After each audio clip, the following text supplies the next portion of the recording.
Assalamualaikum everyone. In today's video, we are going to discuss about the cardiac output. So let's start the lecture. And I request you to please subscribe to my channel and like my videos, and also share it with your friends and relatives. And don't forget to press the bell icon to get the notification of all the videos which I have uploaded. So first of all, we are going to define the cardiac output. That is the amount of blood which is pumped out by each ventricle, and this is called as cardiac output. So your ventricle is responsible for the blood to pump it out. So all the amount of blood which is coming out of your ventricle is included in your cardiac output. So the rate of blood flow in all the body is depending upon your cardiac output. So कितना बाहर आ रहा है blood, so it is depending on your cardiac output. So some other terms for the cardiac output is also used. For example, stroke volume, minute volume, cardiac index. So these can be called as cardiac output. So first we define them. First we define the stroke volume. Stroke volume is the amount of blood pumped out by each ventricle during one beat. जब भी आप एक दफ़ा beat करते हैं और एक दफ़ा बीट करने के दौरान जो भी आपका अमाउंट ब्लड की बाहर पंप करके आता है, उसको हम लोग स्ट्रोक वॉल्यूम कहते हैं। और इसकी नॉर्मल वैल्यू जो हार्ट रेट की जो नॉर्मल वैल्यू है वो आपकी 72 बीट्स पर मिनट है। और जो आपका 1 मिनट के अंदर जो आपका वॉल्यूम आता है इसका, तो वो 70 वॉल्यूम होता है। आप इसको 60 टू 80 भी कह सकते हैं, बट नॉर्मल 70 है, ठीक है। तो अगर नॉर्मल हार्ट रेट अगर 72 है, तो 1 मिनट के अंदर जो आपके पास वॉल्यूम आता है वेंट्रिकल्स के बाहर, तो वो 70 ml होता है, जिसको हम कहते हैं स्ट्रोक वॉल्यूम। उसके बाद हम लोग देख लेते हैं मिनट वॉल्यूम और कार्डियक इंडेक्स के ऊपर। सो मिनट वॉल्यूम क्या है कि the amount of blood which is coming out by each ventricle during 1 minute. 1 minute में जो आ रहा है उसको हम लोग कहते हैं। इसका कुछ फार्मूला भी है, उसमें आप लोग क्या कहते हो कि स्ट्रोक वॉल्यूम को अपने हार्ट रेट से मल्टीप्लाई करते हो, ठीक है। और इसकी जो एक नॉर्मल वैल्यू आती है वो 5 लीटर्स आती है पर वेंट्रिकल, मतलब एक वेंट्रिकल के अंदर 5 लीटर, जो दूसरा वेंट्रिकुलर है उसके अंदर मज़ीद 5 लीटर, जो टोटल आप कह सकते हो कि 10 लीटर्स आ जाता है ना। तो पिछले वाले की जो मैंने वीडियो बताई थी तो वो 70 ml थी, ठीक है। ये 5 लीटर है और इसका फार्मूला भी है। फिर हमारे पास आता है कार्डियक इंडेक्स के बारे में। कार्डियक इंडेक्स क्या होता है कि amount of blood pump out पर वेंट्रिकुलर पर मिनट पर square of body surface area. तो यहाँ पर ना ये बॉडी सरफेस एरिया की टर्म आ जाती है। तो इसकी नॉर्मल वैल्यू 2.8 से 0.3 litre per square metre of the body surface area. तो ये इसकी जो है वैल्यू आ जाती है। एवरेज जो बॉडी स्पेयर है उसकी भी वैल्यू यहाँ पर दी है, डेट इज़ 1.74। और नॉर्मल अगर हम वैल्यू देखते हैं इसकी, तो वो 5 लीटर्स ही आ जाती है हमारे पास, ठीक है। सो हमने स्टार्ट किया कार्डियक आउटपुट को। हमने देखा कार्डियक आउटपुट क्या है कि the amount of blood which is coming out of your ventricle is called as cardiac output. So अब कार्डियक आउटपुट के हम कुछ और टर्म्स भी यूज़ करते हैं, जैसे स्ट्रोक वॉल्यूम, कार्डियक इंडेक्स, और तीसरी टर्म हमारे पास आ जाती है minute volume. So stroke volume क्या चीज़ है, that it is the amount of blood which is coming out of your ventricular during each beat, ठीक है। जब भी आपका हार्ट बीट करता है तो उसमें जो भी वॉल्यूम बाहर आता है, तो नॉर्मल हार्ट रेट हमारा 72 है, तो नॉर्मल जो स्ट्रोक वॉल्यूम होगा वो 70 ml है, ठीक है। अब फिर हमने कहा कि मिनट वॉल्यूम कि 1 मिनट के अंदर कितना बाहर आ रहा है, तो उसके लिए फाइंड आउट करने के लिए हमने stroke volume multiply by heart rate कर दिया, तो उसकी वैल्यू जो है वो हमारे पास की आई 5 लीटर्स आई। फिर उसके बाद हमने कार्डियक इंडेक्स को देखा, तो उसमें क्या है कि पर मिनट में जो आपका बाहर आ रहा है ब्लड, और वो एक square metre of the body surface area पे आए, और उसकी नॉर्मल वैल्यू 2.8 से plus minus 0.3 litres per surface area of the body आई थी। नाउ अब हम लोग देख रहे हैं कि इजेक्शन फ्रैक्शन क्या होता है। इंजेक्शन फ्रैक्शन के बारे में हम लोग पहले भी पढ़ चुके हैं, पिछले चैप्टर में भी मैंने आपको पढ़ाया, और इसका फार्मूला क्या होता है, इसकी नॉर्मल वैल्यू क्या है, ये सारा कुछ मैं आपको पढ़ा के आ चुकी हूँ, ठीक है। ये पिछले चैप्टर्स में जो मैंने वीडियो आपको पहले से अपलोड करके भेजी हुई है कार्डियक के ऊपर, तो उसके अंदर ये चीज़ है पढ़ी। तो इंजेक्शन फ्रैक्शन क्या है चीज़ है कि it is a fraction of and diastolic volume that is ejected out of your body, या आप कह सकते हो कि it is the stroke volume divided by your and diastolic volume. तो इसका फार्मूला ये होता है, मैं यहाँ पर आपके लिए लिख रही हूँ। ई एफ से मुराद क्या है, इजेक्शन फ्रैक्शन। तो आप इसमें स्ट्रोक वॉल्यूम सी वी मैं लिख रही हूँ, नीचे लिखते हैं आप लोग एंड डायस्टोलिक वॉल्यूम, ठीक है। तो इनको डिवाइड करके ये इसका फार्मूला है। अच्छा, ये जो स्ट्रोक वॉल्यूम है ये अगेन किसी से इक्वल होता है and diastolic volume minus systolic और वॉल्यूम, ठीक है। सो ये एस वी का फार्मूला होता है। तो आप यहाँ एस वी के ज़रिए यहाँ ये चीज़ भी पुट कर सकते हो, जैसे मैं यहाँ एस वी के ज़रिए लिख देती हूँ क्या and diastolic volume minus and systolic volume.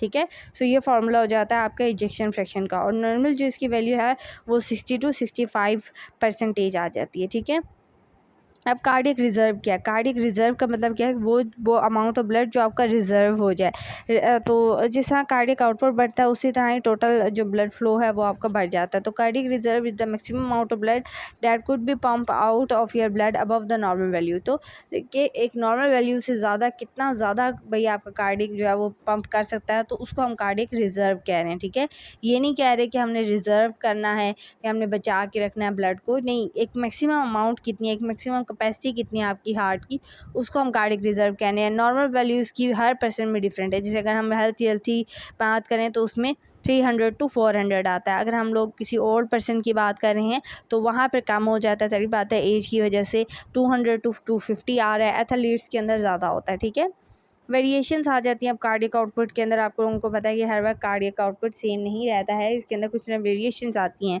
अब वेरिएशंस जो है वो फिजियोलॉजिकल की वजह से भी आती है, पैथोलॉजिकल्स की वजह से भी होती हैं।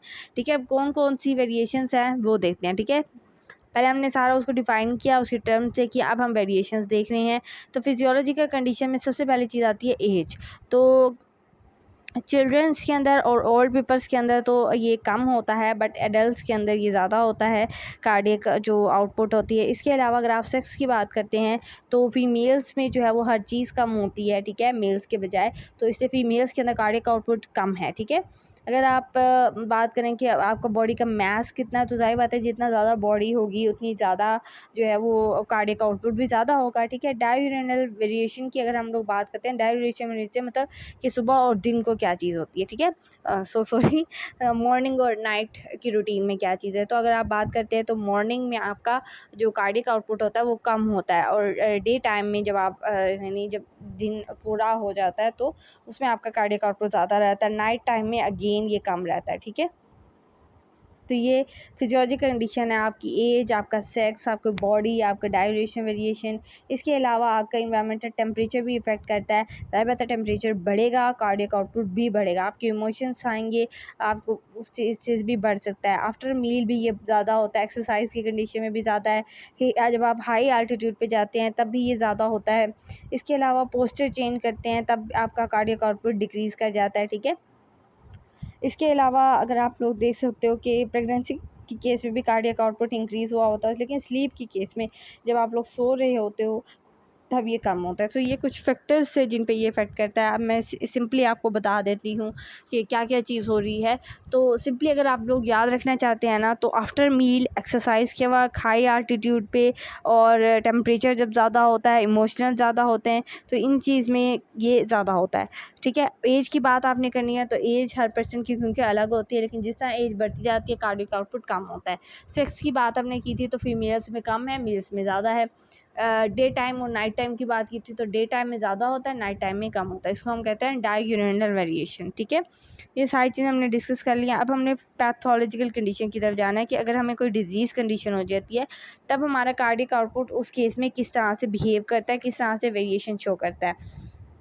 अब कौन कौन सी फिजियोलॉजिकल कंडीशन है जिनमें हमारा कार्डियक आउटपुट ज़्यादा होता है। तो फीवर की केस में, ठीक है, फीवर, एनीमिया और हाइपरथायराइडिज्म, ये तीन ऐसी चीज़ें हैं जिसमें कार्डियक आउटपुट आपका ज़्यादा होता है। इन तीनों की केस में आपका ब्लड प्रेशर भी ज़्यादा होता है इस वक्त, और आपका जो है वो हार्ट रेट भी इस वक्त जो है वो ज़्यादा होता है। सो ये सारी चीज़ें इस वक्त ज़्यादा होती हैं एक्सरसाइज की केस में, एनीमिया में और हाइपरथायराइडिज्म में। अब इससे उल्टा चला जाओ आप, ठीक है, डिक्रीज कार्डियक आउटपुट में आपको क्या होगा, हाइपोथायराइडिज्म, इधर हाइपर था तो इधर हाइपो हो गया। ठीक है, arterial fibrillation, incomplete heart block, कोई हार्ट की डिजीज़ हो सकती है, शोक हो सकता है, हेमोरेफिज हो सकता है। तो इस तरह की केसेस में कार्डियक आउटपुट आपका कम होना स्टार्ट हो जाता है। अच्छा, अब आप लोगों ने देखना है कि डिस्टर्बेंस किस तरह आ रही है कार्डियक आउटपुट के अंदर और कौन कौन से फैक्टर्स हैं। ठीक है, so whole amount of blood is pumped out by your right ventricle, and this from this right ventricle it is going back to your your lungs. so heart जो है वो आपकी रिसीव करती है लीस्ट अमाउंट ऑफ ब्लड को, और liver आपका maximum amount को जो ब्लड है वो आपका रिसीव करता है। अच्छा, उसके बाद जो चीज़ आप लोगों ने देखनी है ना, वो जो मेन चीज़ है वो ये वाला टॉपिक है। ये बहुत इंपॉर्टेंट है, बहुत दफ़ा ये चैप्टर इसमें रिपीट हो चुका है। सो इस पे आपने लाज़मी फ़ोकस करना है, ठीक है। तो इसमें क्या चीज़ें हैं, इसमें फैक्टर्स बताए गए हैं आपके कार्डियक आउटपुट पे कौन से फैक्टर्स हैं। तो 4 फैक्टर्स हैं जो इफ़ेक्ट करते हैं वेनस रिटर्न, ठीक है। Venus return, force of contraction, heart rate और पेरिफेरल रेजिस्टेंस। अब हम देखते हैं किस तरह से वेनस रिटर्न इफ़ेक्ट करता है। तो वेनस रिटर्न आगे कुछ चीज़ों के ऊपर डिपेंड करता है। जिस तरह वेनस रिटर्न वैसे तो वेनस रिटर्न इसके डायरेक्टली प्रोपोर्शनल है, ठीक है। यानी वेनस रिटर्न को मैं VR से लिखती हूँ, तो वेनस रिटर्न CO के डायरेक्टली प्रोपोर्शनल है। CO का मतलब है कार्डियक आउटपुट। तो जैसे कार्डियक आउटपुट बढ़ेगी वेनस रिटर्न भी बढ़ेगा, ठीक है। अब वेनस रिटर्न आगे कुछ चीज़ 5 फैक्टर्स पे डिपेंड करता है, जैसे रेस्पिरेटरी पंप हो गया, मसल पंप हो गया, ग्रेविटी, वेनस प्रेशर, सिम्पैथिक टोन। तो इन चीज़ों पे आगे वेनस रिटर्न जो है वो डिपेंड कर रहा होता है। अगर हम लोग रेस्पिरेटरी पंप की बात करते हैं तो इसका मतलब क्या है कि आपका रेस्पिरेटरी पंप हेल्प करता है रेस्पिरेटरी एक्टिविटी को रिटर्न बैक करने में during the inspiration. So it is also called as abnormal thoracic pump. तो अगर फॉर एग्जांपल आपका हार्ट रेट बढ़ गया है तो आपके इंस्पायरेशन से जो अगर आपका हार्ट रेट कम है तो इंस्पायरेशन से कार्डियक आउटपुट बढ़ जाएगा। तो ये सारी चीज़ें आ जाती हैं कि आपका रिस्पायरेशन का भी इन्वॉल्व होता है आपके हार्ट रेट को या आपके कार्डियक आउटपुट को इंक्रीज़ या डिक्रीज़ करने में। सो याद रखना है कि जब भी इंस्पायरेशन हो रही होती है तो आपका हार्ट रेट जो है वो ज़्यादा होता है, जिसकी अगर हार्ट रेट ज़्यादा है तो वेनस रिटर्न ज़्यादा होगा, आपका कार्डियक आउटपुट ज़्यादा होगा। तो इंस्पायरेशन के दौरान क्या होता है कि उनकी कैविटी जो है वो आपकी इंक्रीज़ कर जाती है। ये वाली आप डायग्राम देख सकते हो, ये वाली डायग्राम। तो इसमें ये सारी चीज़ें बताई हुई हैं। जब आपका इंस्पायरेशन आप करते हो ना तो आपकी थोरिक कैविटी एक्सपैंड हो जाती है। एक्सपैंड हो गई है, प्रेशर कम हो जाएगा। प्रेशर कम हो गया जिसकी वजह से डायमीटर मतलब उसको वॉल्यूम इंक्रीज़ हो जाएगा और वेनस रिटर्न बढ़ जाता है। जब भी वेनस रिटर्न बढ़ता है, मैंने आपको अभी बताया, वेनस रिटर्न के बढ़ने से कार्डियक आउटपुट बढ़ जाता है। कार्डियक आउटपुट बढ़ा है इसका मतलब हार्ट रेट भी बढ़ा हुआ है। सो ये सारी चीज़ें एक दूसरे के डायरेक्टली रिलेशन है। दूसरा आप चीज़ कह सकते हैं कि डायफ्राम ज़रा नीचे की तरफ मूव करता है तो प्रेशर बढ़ जाता है, कंप्रेशन होती है और जिसकी वजह से वेनस रिटर्न बढ़ता है और ये सारी चीज़ें हो जाती हैं, ठीक है। ये बताया कि इन प्रेशर में किस तरह से रेस्पिरेटरी पंप इन्वॉल्व है आपके कार्डियक आउटपुट को रेगुलेट करने में।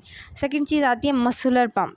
मसल्स भी इन्वॉल्व हैं इस चीज़ के अंदर। सो मसल्स किस तरह से इन्वॉल्व हैं आपके। सो मसल्स फॉर एग्जांपल कॉन्ट्रैक्ट करते हैं। ये ज़्यादा अच्छी चीज़ आप समझेंगे इस वाली डायग्राम के अंदर। सो जो पैराग्राफ में लिखा हुआ है ना वो सारा यही एक डायग्राम एक्सप्लेन कर रही है। तो मैं डायग्राम से बता देती हूँ कि अगर आपका मसल फॉर एग्जांपल कॉन्ट्रैक्ट की स्टेट में है, सो तो ये जो ए वाला डायग्राम है, ये वाली डायग्राम, ये मसल कॉन्ट्रैक्शन को शो कर रही है और ये मसल रिलैक्सेशन को शो कर रहा है, ठीक है।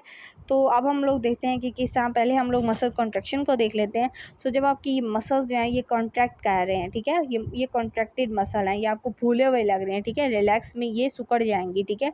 कॉन्ट्रैक्ट की स्टेट में ये ज़रा एक्सपैंड होंगे। सो यहाँ पर क्या हुआ है, वेन जो है वो कंप्रेस हुई हुई है। ये जो अंदर आपको ग्रे कलर का नज़र आ रही है, जिसको अब मैं ब्लैक हाईलाइट कर रही हूँ, ये आपकी वेन है और वेन देखा है अंदर की तरफ चली गई है, ठीक है। सो वेन आपकी यहाँ पर कंप्रेस हो गई है जिसकी वजह से जो वाल्व है वो आपका क्या हो जाता है, क्लोज हो जाता है। सो इस वजह से ये मसल पम्प जो है वो इन्वॉल्व होता है इस चीज़ के अंदर।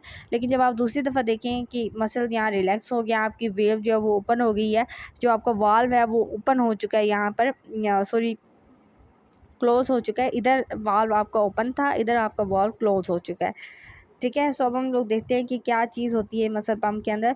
So muscle pump is a muscular activity that help to regulate your blood flow, ठीक है।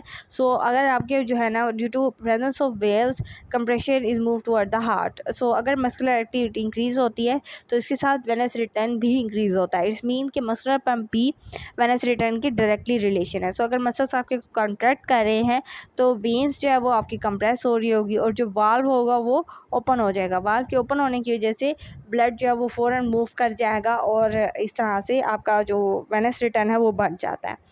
रिलैक्सेशन में वाल्व क्लोज होता है जिसकी वजह से ब्लड मूव नहीं करता है, वेनस रिटर्न डिक्रीज़ हो जाता है और इसके साथ साथ कार्डियक आउटपुट भी डिक्रीज़ होती है। तो ये मस्कुलर पंप के साथ रिलेशन था। अब है ग्रेविटी। देखिए ग्रेविटी आपकी फोर्स को नीचे की तरफ खींच रही है और वेनस रिटर्न क्या है कि आपने लेग्स से फॉर एग्जांपल ब्लड लेके जाना है हार्ट के अंदर। सो यहाँ पर जो वेनस रिटर्न की मूवमेंट है वो नीचे से ऊपर की तरफ है और ग्रेविटी नीचे की तरफ खींच रही है। तो इस वजह से ग्रेविटी का इसके साथ इन्वर्स रिलेशन है। सो ग्रेविटी जो है वो इसको इन्वर्स वेनस रिलेशन करती है, जिसकी वजह से वेनस पुलिंग होती है। मतलब क्या कि जब आपको किसी लंबे अरसे के लिए फॉर एग्जांपल आप 5 मिनट के लिए खड़े रहते हैं या 5 से 10 मिनट के लिए आप खड़े रहते हैं, तो क्या होता है कि आपका सारा ब्लड ज़्यादातर लेग्स में आ जाता है, जिसको प्रोसेस को हम कहते हैं वेनस पुलिंग।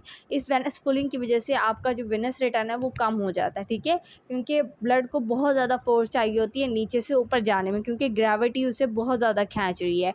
तो इसको फिर इस तरह से वेनस रिटर्न कम हो जाता है और कार्डियक आउटपुट भी इसी के साथ ही कम हो जाएगा। अगर हम वेनियस प्रेशर की बात करते हैं कि वेन्स का प्रेशर ज़्यादा है, अब देखें जिस तरह वेन्स का प्रेशर ज़्यादा होगा उतना ज़्यादा ही हमारे पास कार्डियक आउटपुट बनेगी।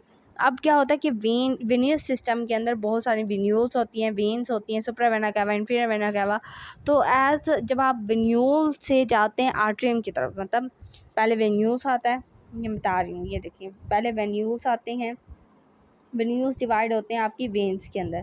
वेन्स आपकी डिवाइड होती है सुप्रावेना कैवा और इंफीरियर वेना कैवा, यानी ये हार्ट के अंदर जा रहा है। इसके बाद यहाँ से आपके पास जो है ना वो राइट एट्रियम बन जाता है, ठीक है, राइट एट्रियम।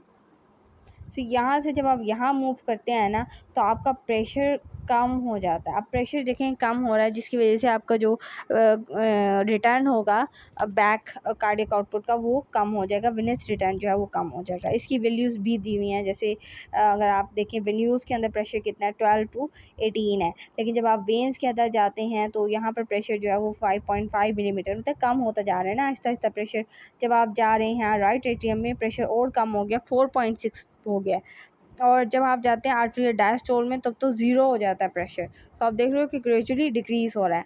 अच्छा, फिफ्थ जो टाइप है वो है सिंपैथिक टोन की। जब भी आपकी सिंपैथिक टोन होता है या वैसो मोटर होता है तो उसकी रिजल्ट में सिंपैथिक सिस्टम का हमेशा काम क्या होता है, सिंपैथिक नर्वस सिस्टम का हमेशा काम होता है कि वो आपकी वैसो कंस्ट्रिक्शन करवाता है, ठीक है, मोस्टली काम मतलब यही है। तो अगर आपकी वेन्यूज कंस्ट्रिक्ट हो जाएंगी तो वो आपकी हार्ट वेनस रिटर्न को कम कर देंगी, वो आपको वेनस रिटर्न को नहीं जाने देंगी, जिसकी वजह से आपका कार्डियक आउटपुट भी कम हो जाएगा। सो ये इसकी रीज़न आ जाती है, ठीक है। सो ये 5 हमने फैक्टर्स बता दिए जो कि वेनस रिटर्न के ऊपर वो करते हैं, डिपेंड करते हैं। अच्छा, इसके बाद हमारे पास जो नेक्स्ट चीज़ आ जाती है वो आ जाती है जी नेक्स्ट फैक्टर, और वो फैक्टर है हमारे पास फोर्स ऑफ कंट्रैक्शन का, ठीक है। फोर्स ऑफ कंट्रैक्शन के बाद लास्ट जो हमारे पास फोर्स है वो है पेरिफेरल रेजिस्टेंस का। उसके बाद हमने देखना है कि मेथड क्या है इसको मेजर करने के, और ये सारी चीज़ें जो है वो हम लोग डिस्कस करेंगे। बट हम लोग इसको नेक्स्ट लेक्चर में देख लेंगे क्योंकि वीडियो बहुत ज़्यादा लेंथी हो गई है, सो इसलिए हम लोग इसको नेक्स्ट लेक्चर में डिस्कस करेंगे। So this is the part 1 of this video. In the part 2 we discuss how the force of contraction will going to maintain your cardiac output. So thank you very much for watching my video, and thanks a lot to watch this, and also watch the part 2 of this video. So take care of yourself, मिलेंगे next lecture में, तब तक के लिए अल्लाह हाफिज़, दुआ में याद रखिएगा।